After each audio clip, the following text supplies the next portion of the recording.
समग्र भारत वर्ष में द्वितीय अयोध्या भाव ख्याति लाभ कर नयागढ़ जिलार से प्रसिद्ध फतेहगढ़ श्रीराम पहाड़ में आज हूँ रामनवमी उत्सव।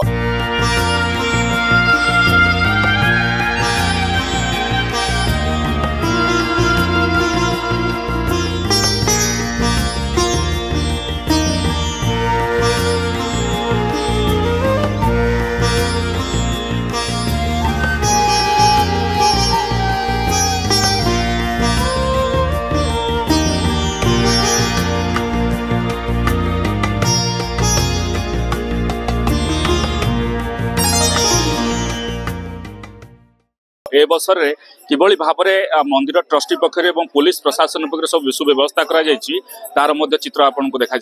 ता पूर्व आम देखुचे जो मैंने दीर्घ 9 दिन धरी ठाकुर सेवार लगी घृतयज्ञ नामयज्ञ और अन्य यज्ञ होम पाखे मंदिर जो पूजारी रही यज्ञ मुख्य आयुध रही प्रतिज्ञा नवा सकाल स्वागत करी कि भाव में आज रामनवमी उत्सव में आपंकर कार्यक्रम हो भजस्व रामं परिपूर्णमेक विहाय वैर निज भाव जुगुत हृदा सदा भावित भाव रूप मनाम रूप पौरुष पुराण। ये जो द्वितीय अयोध्या प्रभुंकर एठार आविर्भूत होइचंती एठारे दीर्घ 9 दिन है जो नवरात्र पूजारे नवान्न पारायण एवं राम तारक मंत्र आध्यात्म रामायण आहुति सहित यज्ञानुष्ठान चलती। आज यार पूर्णाहुति दिवस अंतिम दिवस शेष दिवस कहले अत्युक्त हेब ना तेणु आरंभ आयु शेष ये सबुर दिवस ही आज ए रामचंद्र प्रभुंकर जो आज आविर्भूत जन्म दिवस ताहाकु पालन करने 9 दिन व्यापी यह आज पर्यंत चली। आज प्रभुंकर राम जन्मदिन उत्सव रे प्रभुंकर मिष्टान भोजन एठार आयोजन करा जाय समस्त भक्त मान को प्रदान करा जाउचंती एवं एठार पंचयज्ञ जो 9 दिन चली आज तार पूर्णाहुति दिवस। पूर्णाहुति दिवस प्रथमतः सूर्य पूजा पंचयज्ञ नृयज्ञ पितृयज्ञ जपयज्ञ तपयज्ञ घृतयज्ञ अन्नयज्ञ ये पंचयज्ञ आज ये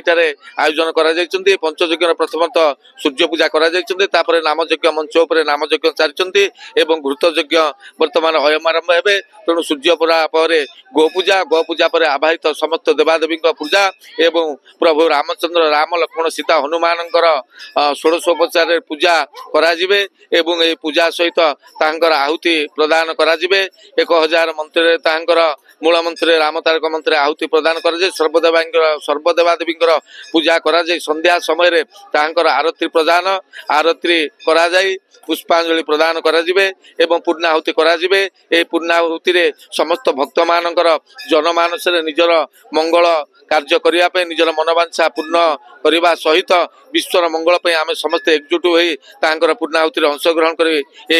प्रभु रघुनाथ जन्म दिवस को साफल्यमंडित करने सहित विश्वर मंगल करने समस्ते कामना करवा एकत्र भाव। आपण शुणुले किभली भाव में मंदिर परिसर राम नाम एवं वेदध्वनि रे प्रकम्पित होउछ। श्री राम रांग रामाय नमः। भगवान अहैतुक कृपारू परम ब्रह्म श्री रामचंद्र अनंत कोटि करुणारू भगवान दिव्य जन्मोत्सव रामनवमी उपलक्षे आपण मैंने जानी समग्र भारत वर्षे तथा ओडिशार समस्त श्रद्धालु मन को आम मंदिर मुख्य पूजक भगवान अधम कंचन मुझे जन दूची जे भगवान दिव्य जन्मोत्सव उपलक्षे महा आडंबर सहित ए द्वितीय अयोध्या भव नवनिर्मित श्रीराम मंदिर परिसर रे प्रभुंकर दिव्य जन्म उत्सव गला 29 मार्च रु आज एप्रिल 6 तारिख पर्यंत 9 दिन व्यापी यही श्रीराम दरबार रे प्रभुंकर दिव्य श्रीरामचरित मानस नवान्न पारायण संघ को घृतयज्ञ अन्नयज्ञ तत्सहित संध्या समय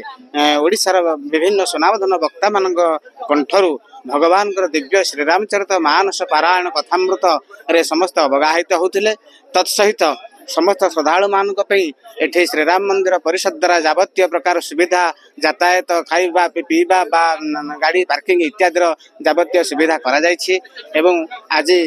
सकाळु सकाळु भगवान 5टा बेले भगवान दिव्य मंगल आरती कार्य समापन हो सारा पर भगवान को चंदन चर्चित इत्यादि अवकाश नीति भगवान को विभिन्न प्रकार बेशरे सुसज्जित करा जायथिला। कारण चंदन चर्चित नील कलेवर पीत वसन वनमाली भगवान होसिंद आभूषण अभिषेक प्रिय हर आभूषण प्रिय विष्णु नमस्कार प्रिय भानु अभिषेक प्रिय हर भगवान होसिंद आभूषण प्रिय भगवान को चंदन अगुरु कुंकुम कर्पूर वस्त्र फूल इत्यादि जिते सजेब भगवान आहूर सुंदर देखा भगवान हूँ स्वयं सुंदर भगवान से कहते जे अहं भक्त पराधीन यस्य तंत्र इव द्विज साधु बाग्रस्त भूत जंग भक्त भक्त जन प्रिय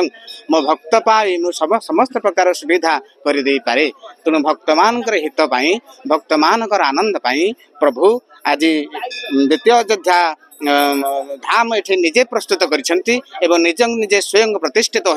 भक्त मान दिव्य कृपा दृष्टि करछंती हे भक्त सर्वधर्मान परित्यज्य मामेकं शरणं व्रज अहं त्वा सर्व पापेभ्यो मोक्षेश विनाशुच तुम माने मो पाखक आस ए द्वितीय अयोध्या धाम को आसी मोर पवित्र सुंदर मुख को दर्शन कर दर्शन कले कौन हम ना दर्शन पापनाशाय सर्वरोग प्रशमनं शांतिदं सर्वरिष्टानं सर्वोपद्रव नाशनं मोर श्रीमुख को दर्शन कले मु समस्त प्रकार दुख कलुष को तमर नाश करी एवं तुम मान असीम कृपा मु ढाड़ी तेणु समस्त श्री रामचरित मानस नवान्न पारायण ये चली आज तार उद्यापन दिवस ये पूर्णाहुति दिवस आज यज्ञशाला सकाल सकाल सूर्य नारायण पूजा षोडशोपचार पूजा कार्यक्रम सरी जाइए आज भगवान दिव्य जन्म उपलक्षे प्रभुंर षोडशोपचार कार्यक्रम चली रही यज्ञशाला पंडित मान समस्त अच्छा कर्ताकर्ती अच्छा आज पाखापाखि 2 लाख ऊर्ध्व श्रद्धालु ये एकाठी हे आशा करा तेणु समस्त राम भक्त श्रद्धालु मान अनुरोध आपण मैंने आसतु यही पवित्र उत्सव में भाग नि जय श्री राम। आज पवित्र रामनवमी उपलक्षे समस्त श्रद्धालु शुभेच्छु एवं जी भक्त अच्छा शुभेच्छा शुभकामना नयागढ़ पुलिस तरफ आज लक्षाधिक भक्तर समागम परिवेश आम एसपी नयागढ़ का निर्देश क्रमे दृढ़ पुलिस बंदोबस्त करूँ पुलिस बंदोबस्त 2 भाग में विभक्त कर ट्राफिक परिचालन हवा से वन वे हम आउ गोटे है भिड़ नियंत्रण मंदिर भितर 2टा को आम नजर रखिक 9 जन officer 1.5 platoon force 1 platoon home guard एवं आमर अतिरिक्त एसपी सुभाष पण्डा नेतृत्व में ये पुलिस मुतयन रही आम तीक्ष्ण दृष्टि रखीचु जनगहली भिड़ नियंत्रण उपरे ट्राफिक परिचालन उपरे आउ वर्तमान सुधा भिड़ नॉर्मल अच्छी नियंत्रण दिन अच्छी तेणु आम आशा करुचु पवित्र रामनवमी सुरखुरी में पालन हम पाखे श्रद्धालु रही सुदूर आ 1600 फुट पहाड़ चढ़ी किभली भाव ठाकुर को दर्शन कर संपर्क पचारे सका स्वागत करी कौन जो ठाकुर दर्शन कले केमी अनुभव कर ठाकुर दर्शन करने तो आसिलु कल रात फिक्स है आज सकाल जा पहुंचे राम मंदिर भुवनेश्वर बाहर के आसु राम मंदिर दर्शन कर राम को देखला जहाँ लगुच बहुत भल लगुच बहुत खुशी लगुच आसिक माने पहाड़ ऊपर जेहेतु मंदिर टी अच्छी बहुत दूर दूर लोक आसिक दर्शन करने बहुत खुशी लगुच पवित्र रामनवमी समस्त हार्दिक हार्दिक शुभेच्छा शुभकामना बहुत खुशी लगुच मन प्राण बहुत भल लगुच माने खुशी लगुच बहुत जहाँ कहते कि राम को देखला गोटे भक्तर भगवान सहित महामिलन होती आज भाई पवित्र दिवस किभली भाव में समस्ते अंचल राममय हो उठी ये जो यज्ञ हो कि घंटा पर यार पूर्णाहुति हम एवं जदि देखा लक्षाधिक श्रद्धालुंर समागम नहीं समस्त प्रकार सुबंदोबस्त कर आज भाई पवित्र दिवस केवल नयागढ़ नुहे आखपाख 8-10टी जिलार श्रद्धालु मैंने जोड़ी होती सुचारू रूपे केमती ठाकुर दर्शन कर समस्त बंदोबस्त कराई